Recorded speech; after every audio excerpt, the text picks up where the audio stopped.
In Singapore, they're calling it a circuit breaker, a 4-week lockdown to disrupt the spread of COVID-19.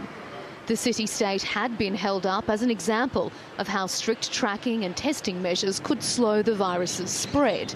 But in recent weeks, infection rates have picked up pace.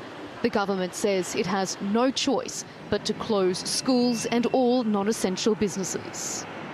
To me, it's good that the government made this arrangement because we need to contain the virus.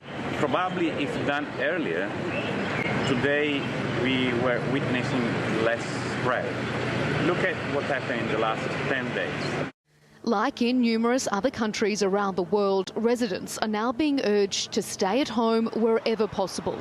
But for the city's 200,000 migrant workers, the rules are different. They have no choice.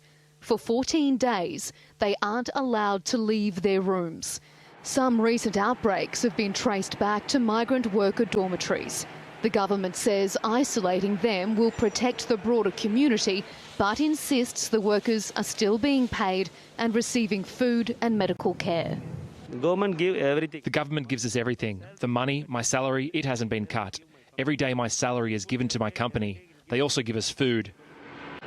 But migrant rights groups in Singapore say many workers are forced to live in unsanitary conditions with up to 20 men living in one room.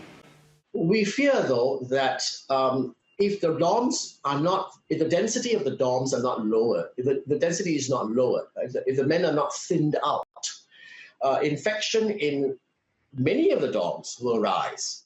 Amnesty International has called it a recipe for disaster, one that forces vulnerable workers into a very dangerous corner. Melinda Nusofora, TRT World.